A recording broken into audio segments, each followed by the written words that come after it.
Hello everyone, welcome to my channel. ఈరోజు egg పులుసు ఎలా చేసుకోవాలో చూద్దాము. చాలా ఈజీ రెసిపీ అనమాట. చూసేద్దామా?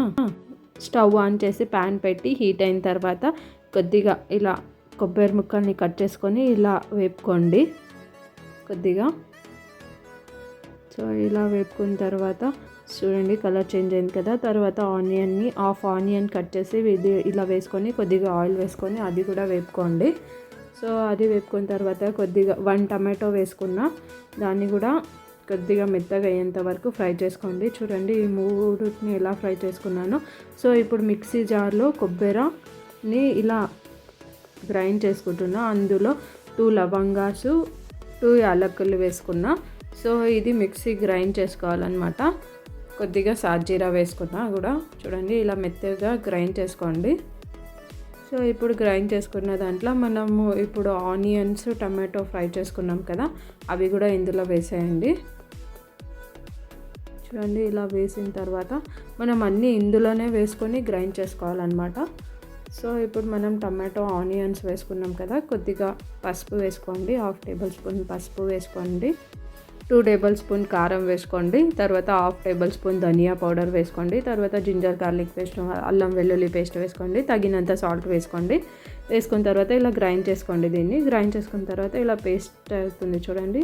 ఆ మసాలా అంతా పేస్ట్ అయింది కదా. ఇప్పుడు స్టవ్ ఆన్ చేసి ప్యాన్ పెట్టి 2-3 టేబుల్ స్పూన్ ఆయిల్ వేసుకొని తర్వాత హీట్ అయిన తర్వాత హాఫ్ ఆనియన్ ఉంటుంది కదా, హాఫ్ కట్ చేసి దాంట్లో వేసినాం కదా, హాఫ్ ఆనియన్ని ఇందులో వేసేయండి. వేసిన తర్వాత ఆ మసాలా పేస్ట్ మొత్తం ఇందులో వేసేయండి. సో కొద్దిగా ఫ్రై చేయండి ఆయిల్ ఇదేంత వరకు. మసాలా పేస్ట్ని వేసాం కదా, ఇలా ఆయిల్ వదులుతుంది అనమాట. సో అంతవరకు ఫ్రై చేసుకోండి కొద్దిగా.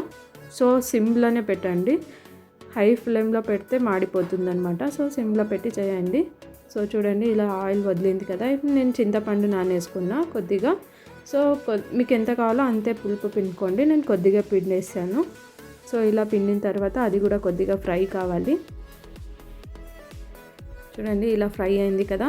సో మనం ఇప్పుడు దీంట్లో వాటర్ వేద్దాము. చూడండి ఇలా వాటర్ వేసుకోండి మీకు ఎంత కావాలో. సో ఇప్పుడు మనకి ఎంత కావాలో అంత వాటర్ వేసేసుకుందాము. సో గ్రేవీ కోసము. సో ఇలా వేసుకున్నాం కదా వాటర్ని.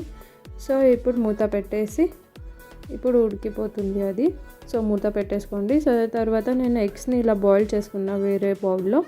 సో బాయిల్ చేసుకున్నా కదా, ఇది పైన మొత్తం తీసేయండి పొట్టుని. సో ఇలా తీసేసి అన్ని ఎగ్స్ని సో నేను ఇలా మిడిల్ని ఇలా చాకుతో కట్ చేసుకున్నా చూడండి. ఎందుకంటే దాంట్లో లోపల కూడా రసం వెళ్ళాలి కాబట్టి.